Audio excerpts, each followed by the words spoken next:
बिस्मिल्लाहिर्रहमानिर्रहीम। अस्सलामु अलैकुम नाज़रीन। प्रोग्राम बोलो से मदीहा अलमास खान आपके साथ है। नाज़रीन, आइंदा इलेक्शन से पहले तमाम सियासी जमातें मुख्तलिफ महाजों पर जंग लड़ रही हैं। पीडीएम बनाते वक्त नून लीग को जिन जमातों ने कंधा दिया था, आज वो नून लीग से अपने वोट का सिला मांग रही हैं। नून लीग ने एमकेएम पाकिस्तान, बाप और चौधरी शुजात की मुस्लिम लीग ख़ाफ के साथ जो सीट एडजस्टमेंट का वादा किया था, वो आज नून लीग को बहुत महंगा पड़ रहा है। इत्तलात के मुताबिक मुस्लिम लीग नून की जानिब से मुस्लिम लीग ख़ाफ को कुछ नशिस्तें देने के ऐलान पर मुस्लिम लीग नून में बगावत का खदशा पैदा हो गया है। पंजाब भर में बिलखसूस गुजरात से मुस्लिम लीगी अहदेदारों ने ऐलान बगावत कर दिया है। नवाज शरीफ ने इस सूरत हाल का नोटिस लेते हुए लीगी उम्मीदवारों को बनाने का टास्क पार्टी सदर शहबाज शरीफ साहब को दे दिया है, जिन्होंने फिलहाल तो बगावत को कुचलने का दावा किया है, मगर लीगी उम्मीदवारों का कहना है कि पार्टी पॉलिसी अपनी जगह, सारी उम्र चौधरियों के खिलाफ सियासत करने के बाद आज उनके लिए मैदान खुला नहीं छोड़ सकते। लीगी उम्मीदवारों ने मुतालबात ना मानने की सूरत में आज़ाद हैसियत में इलेक्शन लड़ने की धमकी भी दी है। नून लीग इस सारी सूरत हाल से किस तरह से निकलेगी, ये आइंदा आने वाले दिनों में वाजे हो जाएगा। जबकि दूसरी जानिब तहरीक इंसाफ है, जिनके पार्टी लीडर पाबंद सलासुल हैं, उन्हें जेल से बाहर देखने की जो उम्मीद की छोटी सी एक किरण इस्लामाबाद हाई कोर्ट के फैसले की सूरत में सामने आई थी, वो आज दम तोड़ गई है। खसूसी अदालत ने इस्लामाबाद हाई कोर्ट के दो टोक फैसले के बावजूद एक बार फिर से साइफर केस के जेल ट्रायल का हुक्म जारी कर दिया है। चेयरमैन तहरीक इंसाफ को आवाम के सामने ना लाने की स्ट्रेटजी इलेक्शन में कितनी कारआमद साबित होगी, इसका फैसला भी 8 फरवरी को हो ही जाएगा। हम आज बात करेंगे कि नवाज शरीफ का रोज बरोज केसेस से छुटकारे की तरफ जाना और चेयरमैन पीटीआई का मुकदमात की दलदल में धंसते जाना किस जानिब इशारा कर रहा है। इन्हीं तमाम तर मामलात पर बात करने के लिए आज मेरे मुअज़्ज़ज़ मेहमान मेरे साथ प्रोग्राम में मौजूद हैं। मुस्लिम लीग नून से खेलदास कोहिस्तानी साहब हैं हमारे साथ, पाकिस्तान पीपल्स पार्टी से शहला रज़ा साहिबा हैं हमारे साथ, और तहरीक इंसाफ की नुमाइंदगी करेंगे नईम हैदर पंजोथा साहब, और माहिर कानून एहसान अहमद साहब भी हमारी रहनुमाई करेंगे। तमाम मेहमानों का प्रोग्राम में आने के लिए शुक्रिया अदा करती हूँ। सबसे पहले प्रोग्राम का आगाज़ करेंगे खेलदास कोहिस्तानी साहब से। खेलदास साहब, जो सीट एडजस्टमेंट गुजरात में जो बातें हो रही हैं, ख़ास तौर पे क्या कहते हैं आप इस खबर के हवाले से जो टास्क सौंपा गया है मियां मोहम्मद शहबाज शरीफ साहब को? मुस्लिम लीग ख़ाफ तो as compare to Noon League बहुत छोटी सी एक पार्टी है, अगर उनके साथ आपने बात करनी है, इत्तेहाद करना है, तो वो तो वैसे भी हो सकता है, सीट एडजस्टमेंट करना लाजमी है। तासुर दिया जाता है कि मुस्लिम लीग नून जो है उनकी मकबूलियत में कमी आई है।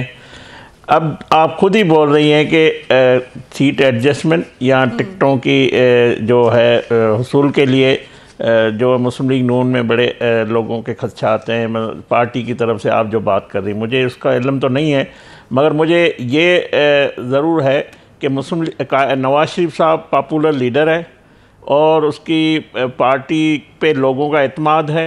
वो चाहते हैं कि नवाज शरीफ साहब आए, और ये एक मकबूलियत है जो एक हलके में हमारे पास 5-5, 6-6 उम्मीदवारान हैं। अब ज़ाहिर है ये पार्लियामानी बोर्ड फ़ैसला करेगा, कायदीन फ़ैसला करेंगे कि किसको टिकट, कौन सा मौजूद उम्मीदवार किस हलके में है। बिल्कुल, अगर हमारी क्यू लीग से 16 महीने में वो हमारे साथ थे, चौधरी शुजात साहब, और उनके फ़र्जंद जो थे कैबिनेट के शहबाज साहब वज़ीर-ए-आज़म के मेंबर भी थे, तो उनसे हमारी अच्छे ताल्लुकात हैं, अच्छी हमारी गुफ्तगू भी उनसे हुई थी।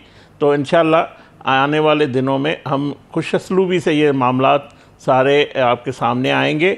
और मुस्लिम लीग नून ही एक जमात है जो इलेक्शन की तैयारी भी कर रही है, और उसके टिकट का जो है वो इंतहाई जो है अहम हो गया है।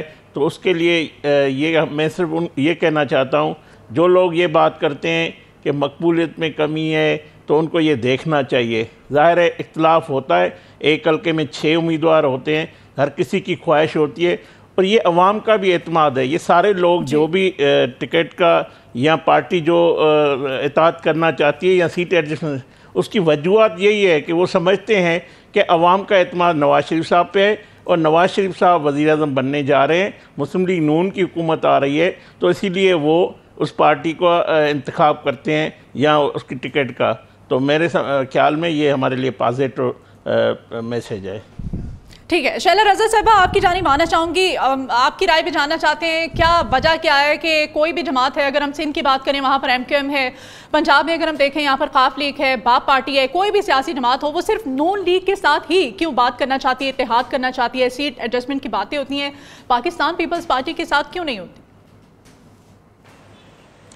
इसलिए कि हमने कभी किसी पार्टी के साथ सीट एडजस्टमेंट इलेक्शन से पहले नहीं किया। हम इलेक्शन के बाद वर्किंग रिलेशनशिप करते हैं और हम अपने नज़रिए पे इलेक्शन लड़ते हैं, और हम ये समझते हैं कि जब किसी पार्टी के लीडर्स पे हवस इक़्तिदार गालिब आ जाए तो वो अपने पार्टी के नज़रिए से हट के अपने मोतबर साथियों को एक साइड करके, अपने वफादारों करके अपनी ताकत के दायरे को वसी करना चाहता है, जो उसकी पार्टी को कमज़ोर कर देता है।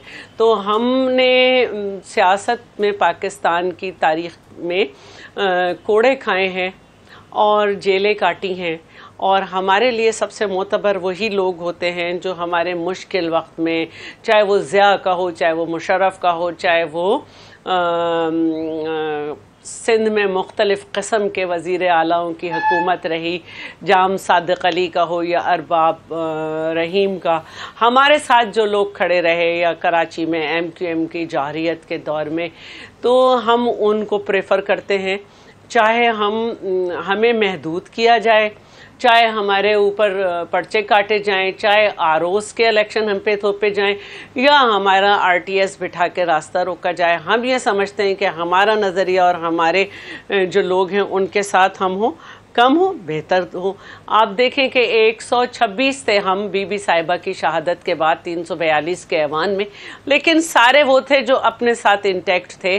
तो उसके बाद हम जब खुद इंटैक्ट रहे और हमने लोगों के साथ मिले, तो जनाब आईनी तरमीम भी हुई, सिंगापुर से जो है वो गवादर को लेके चाइना को दिया गया, CPEC की बुनियाद भी रखी गई, और उसके साथ साथ हमने ये देखा कि 126 सीटों वाला इतना ताकतवर था पार्टी का लीडर कि उसने 58-2B का ख़ात्मा किया, उसने गवादर, उसने शमसी बेस खाली कराया, उसने जो है वो सलाला चेक पोस्ट पे जो कुछ हुआ उस पे उसने बड़ा ज़बरदस्त रिएक्शन दिया, और साथ साथ जो है उसने मुल्क में नौकरियां भी दी, उसने ज़राई एक्सपोर्ट भी बढ़ाई, कर्जा भी कम लिया, और एक बेहतरी की तरफ स्मूथ इलेक्शन कराए, स्मूथ ट्रांसफ़र ऑफ पावर हुआ। तो ये चीज़ें देखने वाली होती हैं कि लीडर क्या समझ रहा है कि उससे पहले अपनी पार्टी मजबूत करनी है या अपने इक़्तिदार का रास्ता मजबूत करना है। तो हम अपनी पार्टी को मजबूत करते हुए चल रहे हैं। ठीक है, नईम हैदर पंजोथा साहब, मैं आपसे जानना चाहती हूँ, आपके लिए तो आज हम दुख का इजहार कर सकते हैं कि आज चेयरमैन PTI को नहीं लाया गया, और ये भी आज कह दिया गया है कि ओपन ट्रायल तो होगा लेकिन जेल के अंदर ही ट्रायल होगा। तो आपको क्या मतलब, क्यों चाहते हैं आपके जुडिशल कॉम्प्लेक्स में ही चेयरमैन PTI को लाया जाए? सिक्योरिटी खदशात हैं वहाँ पर, ये कहा जा रहा है बारहा, तो आप क्यों चाहते हैं ऐसा रिस्क लेना, क्या ज़रूरी है? बहुत शुक्रिया जी, बड़ी नवाजिश। पहली तो सिक्योरिटी के हवाले से मैं क्लियर बात कर दूँ और फिर ट्रायल के हवाले से कर दूँ। जी जी। खान साहब के ऊपर वजीराबाद में हमला हुआ, खान साहब के ऊपर जुडिशल कम्प्लेक्स पेशी के ऊपर हमला हुआ। आपने ये भी देखा कि 9 मई को उस वक्त भी कोई सिक्योरिटी नहीं थी और खान साहब को हाई कोर्ट से अगवा किया गया।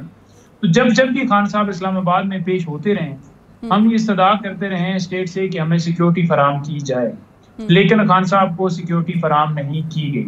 हमने इस्लामाबाद हाई कोर्ट से रजू किया, अभी तक उसके ऊपर हमें कोई दाद रसी हमारी नहीं हो सकी, हमें कोई डायरेक्शन। दूसरी तरफ देखें कि बगैर दरखास्त दिए नवाज शरीफ साहब को जिस तरह से प्रोटोकॉल लंदन से लेकर पाकिस्तान पूरे में अभी तक दिया जा रहा है, जल्द से जुलूस सारा कुछ, और परवेज खटक वो कौन से साबिक वजीर आजम है, महमूद खान को दिया जा रहा है, उधर तरीन है, और बाकी सारे अलीम खान, सबको मिल रहा है। लेकिन क्योंकि इनके ऊपर तो आपके लीडर तो पाबंद सलासुल है ना, उनको किस तरह का प्रोटोकॉल आप चाहते हैं, किस तरह की सिक्योरिटी आप चाहते हैं? नहीं, आपने मेरी बात ही नहीं समझी। मैं ये कह रहा हूँ कि जिस वक्त वो बाहर थे उनको सिक्योरिटी फराम नहीं की गई। अच्छा। इन्होंने यही तस्वर किया कि इमरान खान को कोई जरूरत नहीं है, उसकी जान को कोई खतरा नहीं है।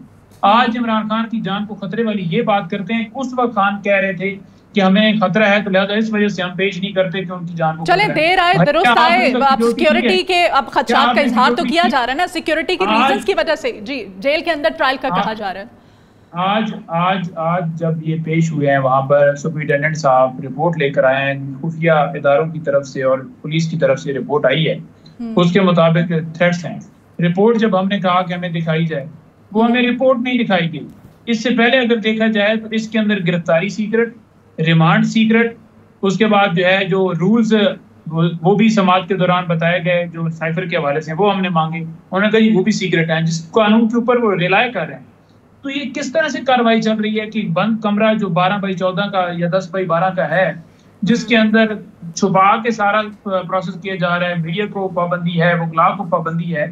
आपने ये वाज़ेह हाई कोर्ट में देखा, अटॉर्नी जनरल ने वहां पर भी ये कहा कि ये ओपन ट्रायल था। अदालत ने हुक्म के अंदर, ऑर्डर के अंदर ये लिखा कि ये ओपन ट्रायल इसे नहीं कहा जा सकता जिस तरह से चलाया गया है। और दोबारा 29 तारीख से ये घड़ी दोबारा स्टार्ट की। तो पंजोथा साहब कह तो दिया गया है कि जेल के अंदर ओपन ट्रायल होगा, मीडिया को जाने की सहाफ़ियों को इजाजत होगी। एक कॉमन मैन, अगर ओपन ट्रायल से क्या मतलब है कि अगर एक आम आदमी की हम बात करें या फिर हम चेयरमैन तहरीके इंसाफ के जितने भी चाहने वाले हैं वो जा सकेंगे? आपको लगता है उनको जाने दिया जाएगा? बिल्कुल नहीं जाने दिया जाएगा। और दूसरे नंबर पर आप देखें ना कि इनको डर किस चीज का है, सिर्फ तस्वीर का है, खान की वीडियो का है। इलेक्शन कमीशन बुलाता है, वहां नहीं पेश करते हैं। खान साहब खुद कहते हैं कि मैं सुप्रीम कोर्ट में जाऊंगा, नैब वाला आपको पता है वो केस लगा हुआ था और सुप्रीम कोर्ट ने जब लिखा था कि आप पेश हों, रिप्रेजेंट कर सकते हैं, तो उन्होंने कहा मैं खुद विलिंग, वहां पर नहीं लेकर जाया गया। तो हर जगह के ऊपर ही इनको थ्रेट से, सिर्फ ये बाहर लाना नहीं चाहते कि खान साहब नजर आए दुनिया को। इनको शायद ये लगता है कि नून लीग की पॉपुलैरिटी जो है ना वो हाई हो जाएगी या खान का वोट गिर जाएगा, तोमते लगाकर। कभी वो किताब वाला किस्सा आता है, कभी मुफ्ती साहब आ जाते हैं, कभी खावर मानका को उठाकर उससे बयान दिलवाया जाता है और अब केस कर रहे हैं, कभी कोई हाजरा निकल आती है। तो ऐसी चीजों से फर्क नहीं पड़ता, क्योंकि जिसके साथ अल्लाह ताला की जात, अल्लाह ताला है जो इज्जत देने वाले और जिल्लत देने वाले। इस वक्त जिल्लत का सामना जो ये कर रहे हैं ना कि लोगों के अंदर निकल नहीं सकते, क्यों नहीं जलसे करवा रहे। एक इन्होंने जलसा करवाया है, वो भी आप सबको पता है कि लोगों ने कहा कि हम तो खान को वोट देंगे, 2000 देकर लाए हुए हैं, 1000 रुपया देकर लाए हुए हैं। और जो पॉपुलैरिटी की बात मेरे दोस्त भाई कुलीग कर रहे थे, ये जो उम्मीदवार है ना 5 या 6 एक सीट के ऊपर होना, इससे पॉपुलैरिटी का अंदाजा नहीं लगाया जा सकता। वो इसलिए है क्योंकि आप जो कहते हैं कि हमारी बात हो गई है, आप जो कहते हैं कि हमने 125 सीटें लेनी है, तो किसी हल्के से 5-10 लोग, हर बंदे की ख्वाहिश होती है कि अगर ऐसी ही सीटें मिल रही हैं तो मैं भी लेने के लिए तैयार हूँ। आप फ्री एंड फेयर इलेक्शन करवाए ना। जो इस वक्त अगवाकारियां जो पाकिस्तान तहरीक इंसाफ के ऊपर, ये जो सारा इन्होंने 16 महीनों में पाकिस्तान तहरीक इंसाफ के ऊपर जुल्म किया है और अभी भी उसका हिस्सा है, इनको प्रोटोकॉल हासिल है, इनको सारी सहूलतें हासिल हैं, इनको कोई रिस्ट्रिक्शन नहीं है, जलसे जुलूसों पर हर चीज सिर्फ हमें है। ठीक है, तो अगर फ्री एंड फेयर करवाएं फिर अंदाजा हो जाएगा। सर्वे करवाने के लिए ये निकलते नहीं है, ऐप ये बनाए ट्विटर के ऊपर, वो कहते हैं हमारी है नहीं, क्योंकि लोग गाली देते हैं, अपनी तस्वीर लगाते हैं, नीचे इमरान खान जिंदाबाद। खैर सोशल मीडिया तो एक अलग सी डिबेट है ना, सोशल मीडिया की तरफ तो अभी हम आना ही नहीं चाहेंगे। मैं जानना चाहती हूँ खेलदास कोहिस्तानी साहब, जिस तरह से अभी नईम हैदर पंजोथा साहब कह रहे थे कि फुल प्रोटोकॉल दिया जा रहा है, फुल सिक्योरिटी दी जा रही है मियां मोहम्मद नवाज शरीफ साहब को, उनको इस पर भी एतराज़ है, उनको इस तरह की सिक्योरिटी नहीं मिल रही है, वो चाहते हैं कि वो जुडिशल कॉम्प्लेक्स में जाएँ, उनको पेश किया जाए तहरीक इंसाफ चेयरमैन को। क्या ज्यादती हो रही है उनके साथ?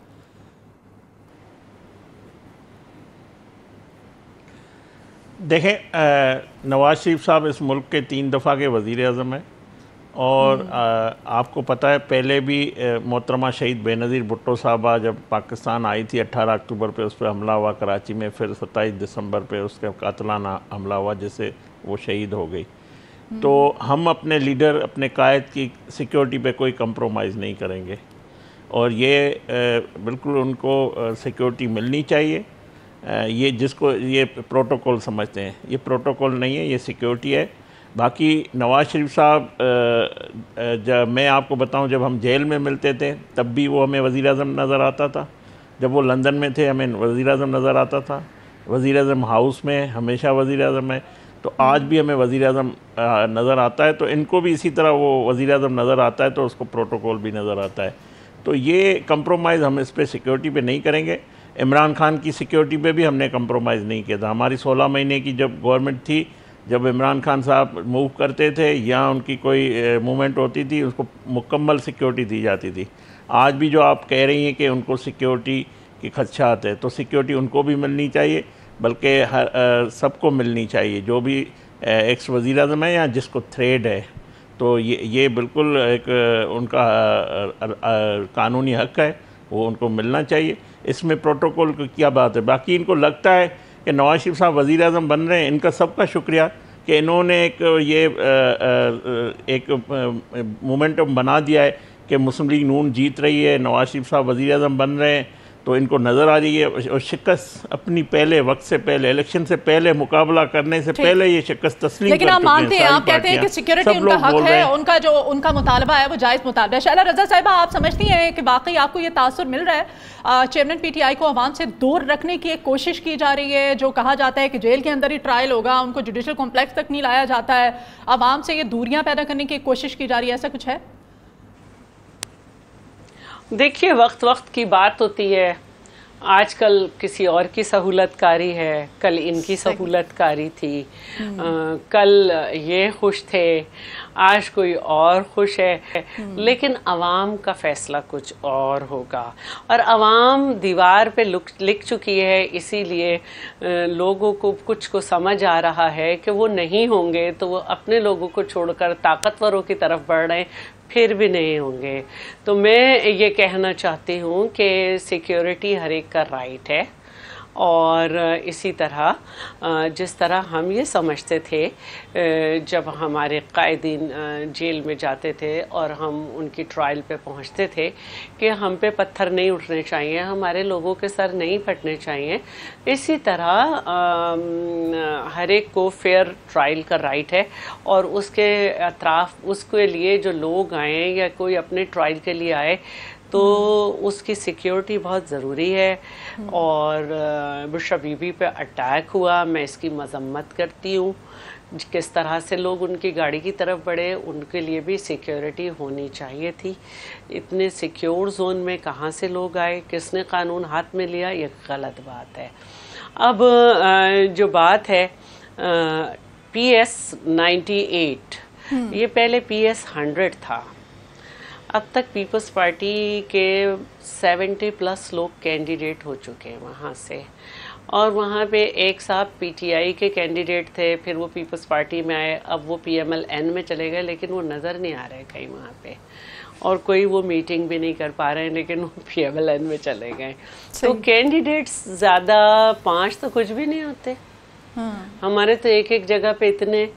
तो मैं ये समझती हूँ कि हमें ये समझना चाहिए कि अगर हम उन लोगों को अपनी पार्टी, हमारी पार्टी में तो यही होता है और यही होता रहा है कि वो लोग जो बहुत बुरे हालात देखकर हमें छोड़ गए थे, उनको एक टर्म हमने नहीं लिया।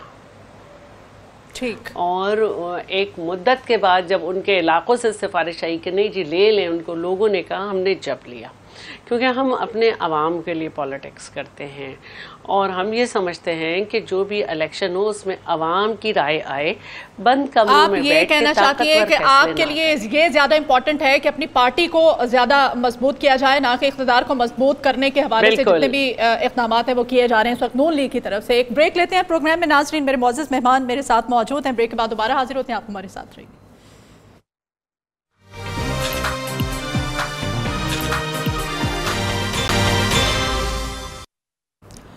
वेलकम बैक नाजरीन। और अभी मैं ज्वाइन किया है हाफिज़ एहसान अहमद साहब ने, आप माहिर कानून हैं। हाफिज़ साहब बहुत शुक्रिया प्रोग्राम में आने के लिए। हाफिज़ साहब, तहरीक इंसाफ आज काफ़ी नाराज़ है। आज जो फैसला आया है कोर्ट की जानिब से कहा गया है कि अंदर ही जेल के ट्रायल किया जाएगा और ये ओपन ट्रायल होगा, जुडिशल कॉम्प्लेक्स के अंदर पेश नहीं किया जाएगा। चेयरमैन तहरीक इंसाफ को इस पर क्या कहेंगे आप लोग क्यों जुडिशल कॉम्प्लेक्स में लाना चाहते हैं? और जो ओपन ट्रायल का जिसको नाम दिया जा रहा है, कि वाकई ओपन होगा, एक आम आदमी को रसाई होगी इस ट्रायल तक? बिस्मिल्लाहिर्रहमानिर्रहीम, आपका बहुत शुक्रिया कि आपने मौका दिया। अगर हम इस्लामाबाद हाई कोर्ट का ऑर्डर पढ़ लें जो 21 नवंबर को आया था, तो उसके अंदर दोनों चीज़ें उन्होंने बयान की थी। एक, और ये दोनों साइड्स के लिए एक विन विन ऑर्डर था, चाहे वो प्रोसिक्यूशन है चाहे वो डिफेंस साइड है। प्रोसिक्यूशन की हद तक जो बात थी वो मानी गई, इस हद तक कि ये फेडरल गवर्नमेंट का ये प्रेरोगेटिव है, और उसके बाद अगर सेक्शन 352 जो CRPC है, अगर उसके अंदर कोई जुडिशल ऑर्डर कर सकता है तो वो प्रिजाइडिंग जज कर सकते हैं। लेकिन साइमल्टेनियसली जो डिफेंस वाली साइड मान के जिससे सारी प्रोसीडिंग जो थी, जो 29 अगस्त 2023 से ऑनवर्ड जो थी, उसे नल एंड वाइड करार दिया गया। उसकी 3 ग्राउंड थी। एक उसकी ग्राउंड ये थी कि जो सेक्शन 352 CRPC के अंदर प्रोसेस है उसको नहीं फॉलो किया गया। दूसरा उसके अंदर उन्होंने कहा कि फेडरल गवर्नमेंट ने जो एक्सरसाइज की है अपनी पावर अप्रोप्रिएट गवर्नमेंट के अंदर आके उसको रिट्रोस्पेक्टिव इफेक्ट नहीं दिया जा सकता, बल्कि उसका इतलाक 15 नवंबर से आगे वाली साइड पे होगा। और तीसरा उन्होंने कहा कि जेल के अंदर जो है वो ट्रायल हो सकता है और उसके लिए जो है वो लिमिटेड एक्सेस जो है या पब्लिक जो मीडिया है उसको आ जाना चाहिए। तो अगर उस कॉन्टेक्स्ट के अंदर देखा जाए तो एक चीज़ बड़ी वाज़ेह है, वो ये है कि आज जो प्रोसीडिंग्स की है स्पेशल जज ने इस केस के ऊपर, उसके अंदर उन्होंने अपनी पावर को एक्सरसाइज किया या डिस्क्रिशन को एक्सरसाइज किया on the basis of the report जो सुपरिटेंडेंट जेल साहब ने सबमिट की है, और उसके अंदर उन्होंने सिक्योरिटी कंसर्न्स जो हैं वह एक्यूज के शो किए हैं। अब जब वो कंसर्न शो हुए हैं तो 352 के नीचे जब वो ऑर्डर उन्होंने किया है तो उसके अंदर उन्होंने कहा है कि ये जेल के अंदर ट्रायल वाली बात अब नहीं रही, अब ये है कि जेल के अंदर ट्रायल किया जाएगा, और लेकिन उसके साथ साथ जो 3 चीज़ें वो और होंगी। एक ये है कि उसके अंदर लिमिटेड एक्सेस होगी जो तमाम लोग ऐसे हैं जिनको डिफेंस साइड लाना चाहे। दूसरा उसके अंदर ये है कि जो पब्लिक मीडिया है वो भी आ सकेगा उस ट्रायल के अंदर। और तीसरी चीज़ जो है उसके अंदर ये है कि अगर कोई आम आदमी भी आना चाहे तो उसकी एक्सेस भी होगी। अब जेल ट्रायल या जेल के अंदर ट्रायल का होना दोनों बहुत सा फ़र्क रखते हैं। जेल ट्रायल का मतलब ये है कि लिमिटेड एक्सेस है। जेल के अंदर ट्रायल होने का मतलब ये है कि जो इस्लामाबाद हाई कोर्ट के डिवीजन बेंच ने जो ऑब्जर्वेशन दी है उसके अंदर ये है कि जेल के अंदर ट्रायल हो सकता है, लेकिन उसके अंदर ये जो 2-3 चीज़ें हैं जो नज़दीक तरीन उस कॉन्सेप्ट के आए जो ओपन ट्रायल है उसको फॉलो किया जाए। अब ये है कि अगर आज स्पेशल जज ने एक ऑर्डर पास किया है तो उसके अंदर बज़ाहिर तो ऐसी चीज़ नहीं लगती कि जिसके बुनियाद के ऊपर ये कहा जाए कि जो इस्लामाबाद हाई कोर्ट का 21 नवंबर का ऑर्डर है उसको उन्होंने वायलेट किया है। उन्होंने अपनी पावर को एक्सरसाइज किया और एक्सरसाइज किया on the basis of the report. अब अगली चीज़ ये है कि किस हद तक जो है वो डिफेंस साइड ये समझती है कि ये ऑर्डर जुडिशियस है, ये ऑर्डर ओपन ट्रायल के ज़मरे में आता है या नहीं आता। लेकिन मैं ये समझता हूँ कि अब ये मामला दोबारा इस्लामाबाद हाई कोर्ट के अंदर ही जाएगा और वहाँ पे बैठ के ये फैसला होगा कि क्या जो ओपन कोर्ट के अंदर कॉन्सेप्ट जो जेल ट्रायल वाला है वो है या नहीं है। लेकिन बज़ाहिर 352 के अंदर ये स्पेशल जज या कोई भी जज जो है वो अगर स्पेशल जज ना हो तो ट्रायल या जुडिशरी स्टेज पे हो तो उसके पास ये डिस्क्रिशन है कि उस ट्रायल के अंदर उस जगह को रिस्ट्रिक्ट भी कर सकता है, वेन्यू भी चेंज कर सकता है। उसके लिए 2 चीज़ें इंपॉर्टेंट है। एक ये है कि जो फेडरल गवर्नमेंट या अप्रोप्रिएट गवर्नमेंट प्रोविंशियल गवर्नमेंट है उसका नोटिफिकेशन होना ज़रूरी है, और दूसरा जिस हाई कोर्ट के नीचे वो काम कर रहा है जिसमें हमारा इस वक्त इस्लामाबाद हाई कोर्ट ने लाहौर हाई कोर्ट के रूल्स अडॉप्ट किए गए हैं उसके अंदर उस हाई कोर्ट को इन्फॉर्म करना, और उस हाई कोर्ट अगर उस इंफॉर्मेशन को मान लेती है तो फिर जिस जगह पे ट्रायल जो अगले जुमे की डेट दी है होगा, और अगर उससे पहले हाई कोर्ट अपनी ऑब्जर्वेशन दे देती है या उसके अलावा इस मामले को दोबारा चैलेंज कर दिया जाता है इस्लामाबाद हाई कोर्ट के अंदर तो फिर सिचुएशन मुख्तलिफ होगी। अदरवाइज अगर प्रोसीडिंग स्टे नहीं होती तो अगले जुमे को चार्ज जो है उसको प्रॉपर फ्रेम किया जाएगा और उसके बाद जो अगला प्रोसेस है प्रोसिक्यूशन अपने विटनेसेस लेके आएगी। ठीक है, नईम हैदर पंजोथा साहब की तरफ मैं जाऊंगी। नईम हैदर पंजोथा साहब, वो कहते हैं ना कि दूसरों को नसीहत खुद बाबा फसीहत, अब वो मौरूसी सियासत का इल्ज़ाम लगाते रहे, आप भी, आपकी पार्टी चेयरमैन भी, और अभी कहा जा रहा है कि बिला मुकाबला पार्टी चेयरमैन मुंतखब हो गए हैं वो, इस पर क्या कहेंगे आप? क्या ये जमहूरियत है जिसका राग अलापा जाता रहा चेयरमैन तहरीक इंसाफ की जानिब से जब आप दौरे इख्तिदार था आपका? देखें, बात यह है कि इमरान खान साहब ने अपने बच्चों को, अपनी वाइफ को, अपनी बहनों को, अपने किसी रिश्तेदार को MNA, MPA या कोई भी पार्लियामेंट का मेंबर नहीं बनाया, नंबर 1। नंबर 2 पर अगर बात की जाए तो इनको अगर देखें, वहाँ पर नवाज शरीफ साहब हैं जी, शहबाज शरीफ साहब हैं जी, हमजा साहब हैं जी, मरियम साहब हैं जी, और पूरे नीचे पूरी एक कुंडली है। और इसी तरह पीपल्स पार्टी के अंदर देखें तो खान साहब और इनको मिलाएं तो नहीं। और दूसरे नंबर पर जो ये बात कर रहे हैं कि 3 साल 3 दफा वजीर आजम रहे हैं, मुझे बताएं कि क्या परफॉर्मेंस रही है तीनों अदवार में, 16 महीनों में क्या रही है। अब ये कहते हैं कि नवाज शरीफ साहब आएंगे तो फिर वही आकर जो है ना मुल्क को ठीक कर सकेंगे, पहले खराब किसने किया, और अगर वही आकर उन्होंने ठीक करना है अब तो 16 महीनों फिर ये शहबाज शरीफ साहब क्या करते रहे? क्या ये मुल्क जो है एक्सपेरिमेंट के लिए? 3.5 साल इमरान खान साहब ने हुकूमत की, सारे चैलेंजेस थे वहाँ पर, जिस तरह से इन्होंने मुल्क का बेड़ा गर्क किया हुआ था, उसमें इतना गए सल्ट का, बाकी सारी चीजें, कोरोना था, पूरी दुनिया ने माना है कि कोरोना के अंदर जिस तरह से पाकिस्तान ने मैनेज किया। अच्छा, नईम हैदर पंजोथा साहब, हमारे पास एक और भी इत्तला आ रही है। कहा जा रहा है जेल के अंदर से खबर है कि पार्टी चेयरमैन तहरीक इंसाफ इमरान खान साहब ने ये पैगाम भेजा है। वो कह रहे हैं कि वो किसी और को पार्टी का चेयरमैन मुंतखब करना चाहते हैं। कोई नाम है वो दिया जाएगा उनकी जानिब से और उसके बाद पार्टी चेयरमैन कोई नया बना दिया जाएगा। आप के पास इस खबर के हवाले से क्या इत्तलात हैं? देखिए, मैं भी यही बयान जो है मरवत साहब के हवाले से थोड़ी देर पहले सुन रहा था। उसकी रीज़न ये हो सकती है क्योंकि खान साहब की तोशाखाना केस के अंदर जो नोटिफिकेशन किया था इलेक्शन कमीशन ने एक गैर आईनी और गैर कानूनी तौर पर, वो उसके पेंडिंग होने की वजह से कि डिस्क्वालिफिकेशन वाला मामला भी पेंडिंग है और वो मामला इस्लामाबाद हाई कोर्ट में जेर इल्तवा है क्योंकि तोशाखाना केस के अंदर खान साहब की सजा तो सस्पेंड हो गई। नाम कौन सा हो सकता है ये पंजोथा साहब? जी, क्या लगता है आपको, क्या कौन सा नाम हो सकता है? देखिए, नाम तो अब खान साहब को ही पता होगा वो किसका देते हैं। कल मुलाकात होगी हमारी और फाइनल भी आपके सामने आ जाएगा। लेकिन जो डिस्क्वालिफिकेशन वाला मामला है वो उस ऑर्डर के साथ जुड़ता है। उस ऑर्डर को सस्पेंड करने के लिए हमने एक सीएम फाइल की है। लेकिन यहाँ पर मसला ये होता है कि बंदा जो है इस दुनिया से चला जाता है और उसके बाद पता चलता है कि जनाब उस बंदे को बाइज्जत बरी कर दिया जाए, यानी कि अगर उसे सजाए मौत हो जाए तो यहाँ पर सुप्रीम कोर्ट में जाकर फैसला होता है कि उसे रहा कर दिया। पता चलता है कि नहीं, उसे तो जो है वो फांसी पर लटका दिया गया है। तो इस तरह से जस्टिस से डिलेड जस्टिस डिनाइड वाला जो फार्मूला है ना पाकिस्तान के अंदर, ये खत्म हो, मौके के ऊपर जो है डिसीजन हो, ये फैसले महफूज, जो पत्नी क्यों महफूज रखे जाते हैं, वो ढक्कन क्यों नहीं खोला जाता फैसलों वाला, और जब वो इन्फ्रक्सिस हो जाता है मामला तो फिर पता चलता है कि क्या फैसला किया है।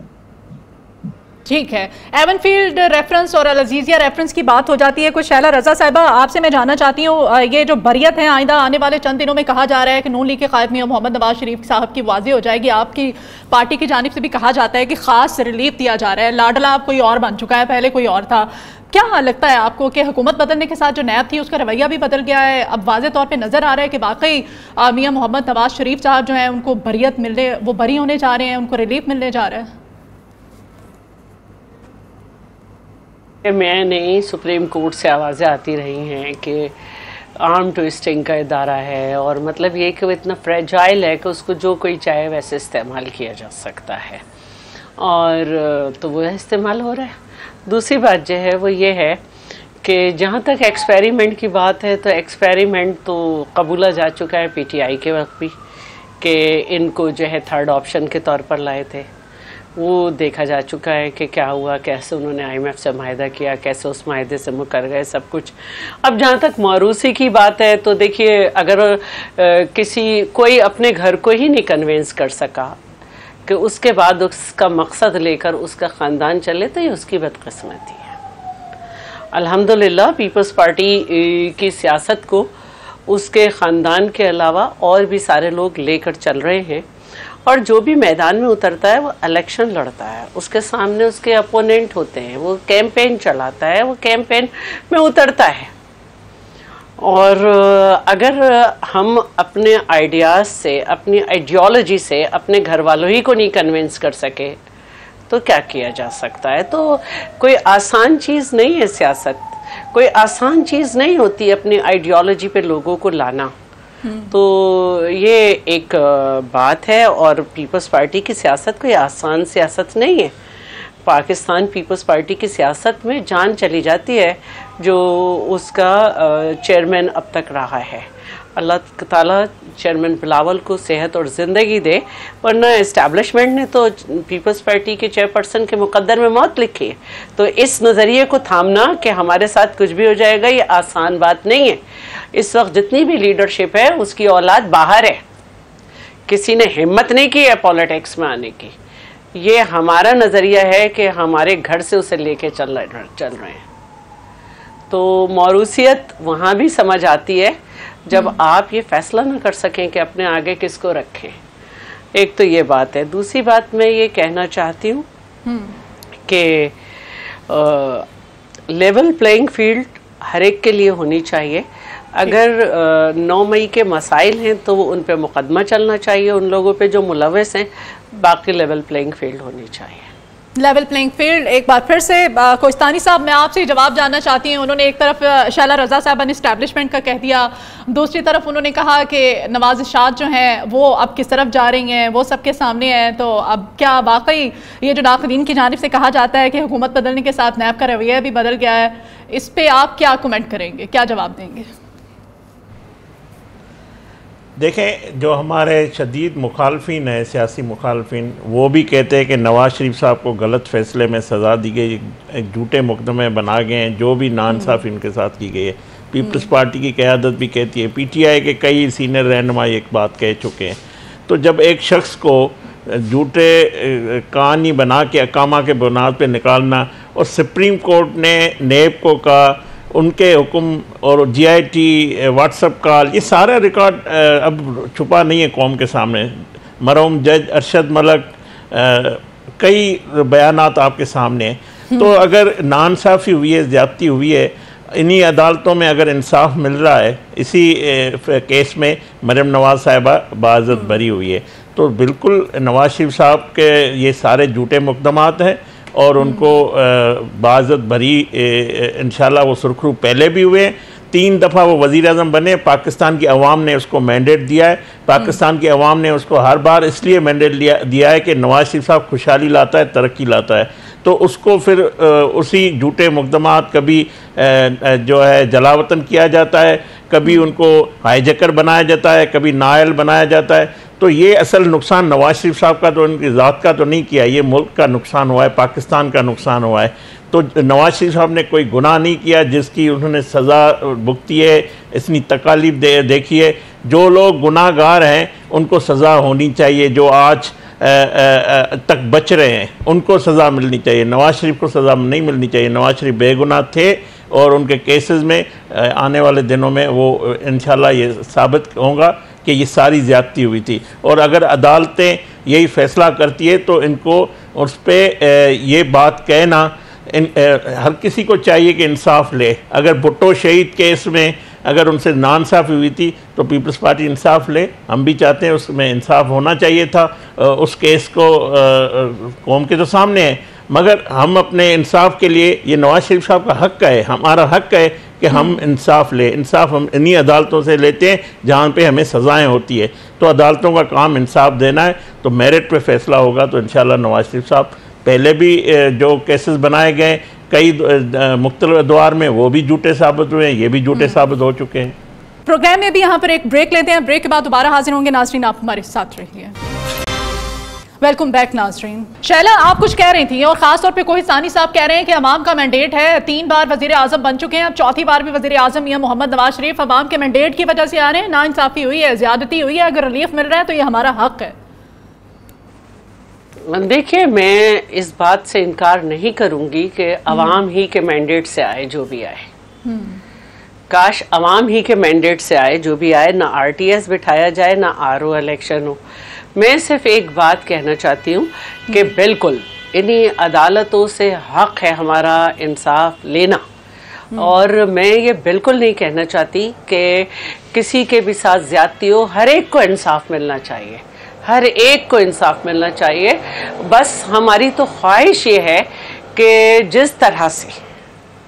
जिस तरह से नवाज शरीफ साहब पे ये मुकदमे डाले गए, अकामा पनामा से अकामा निकला, ये सब कुछ हुआ, ये सब ने देखा है, तारीख का हिस्सा है खेलदार साहब, इसको झुटलाया नहीं जा सकता। लेकिन हम जो बात कर रहे हैं वो ये नहीं कर रहे हैं कि उनको इंसाफ नहीं मिलना चाहिए।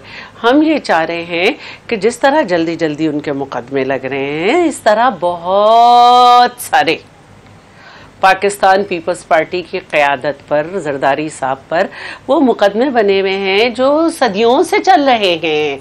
लेकिन जो हुकूमत आती है वो उसको निकाल के खड़ी हो जाती है और उनमें इंसाफ नहीं मिलता, उनकी तारीखें नहीं लिखती।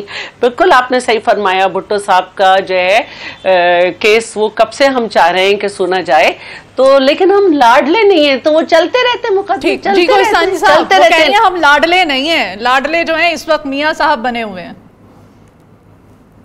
शैला साहबा, जिस तरह तेज़ी से मियाँ साहब को झूठे केसेस में सज़ा देने के लिए अदालतें कन्विक्टेड थे लेकिन उन्हें बेल मिल गई, उसी तरह उसी तरह इंसाफ में कन्विक्टेड को बेल मिल गई नहीं हो रही है। रोजा अब तो चाहते हैं 1 मिनट जाया नहीं होना चाहिए नवाज शरीफ साहब के इंसाफ के लिए, हर केस में क्योंकि लेकिन कन्विक्टेड को बेल नहीं मिलनी चाहिए। नहीं आप सुने, हम चाहते हैं इंसाफ हो तो इंसाफ के तकाजे भी पूरे हो। कहता हूँ इंसाफ के तकाजे पूरे हो। साहब अगर आज बाहर है तो इस्लामाबाद हाई कोर्ट के सामने उसने सरेंडर किया है। अगर आपके पास कोई कानूनी पेचीदगी आपको नजर आ रही है, मैं यही तो कह रही हूँ कि मुझे कोई एक नजीर बता दे, मुझे कोई एक नजीर बता दे जिसमें प्रोटेक्टेड बेल किसी कन्विक्टेड को मिली हो।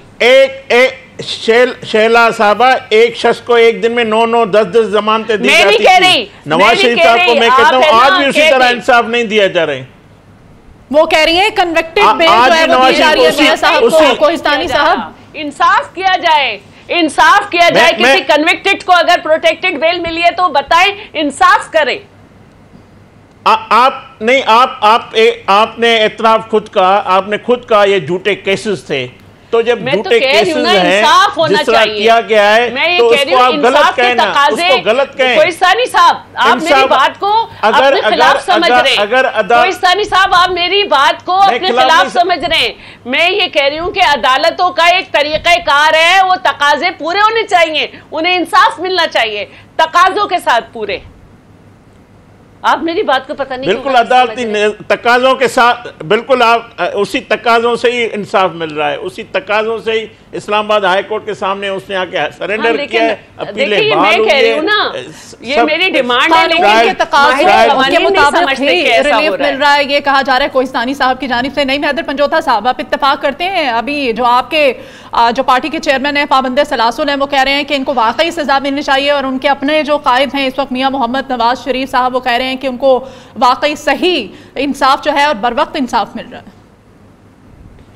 नहीं जी, बर वक्त इंसाफ की बात है, वो तो डील करके आए थे और सारी सफ़ें और सारे प्रोटोकॉल सारी लंदन से लेकर यहाँ तक बिछाए गए हैं, और कन्विक्टेड किसी भी शख्स को प्रोटेक्टिव बेल नहीं मिल सकती, ये इसकी कोई नज़ीर नहीं है। और पहली दफ़ा इनको मिली है, पहली दफ़ा बायोमेट्रिक जो है वो मशीनें जो है वहाँ पर पहुँच गई हैं इस्लामाबाद एयरपोर्ट के ऊपर, और पहली दफा ही अटॉर्नी के अकामा कौन से कानून के तहत उसको पंजोता साहब, मुझे आप वकील हैं, बताएं कि किस कानून के तहत साहब जो भी हो, लेकिन तकाजा जो है वो नहीं पूरा हो रहा है। मानते हैं गलत है, लेकिन तकाजा जो है डिक्शनरी से निकाला गया, ब्लैक डिक्शनरी का सहारा लिया गया है, ब्लैक डिक्शनरी का सहारा लिया गया है। हो रहा है, इंसाफ नहीं हो रहा, इंसाफ बर वक्त हो रहा है या बहुत जल्दी हो रहा है। मैं अपने तमाम जितने भी मुअज़्ज़ज़ मेहमान पैनल पे और अपने नाज़रीन को भी एक अहम खबर जो है अपने प्रोग्राम के तवज्जुह से देना चाहती हूँ।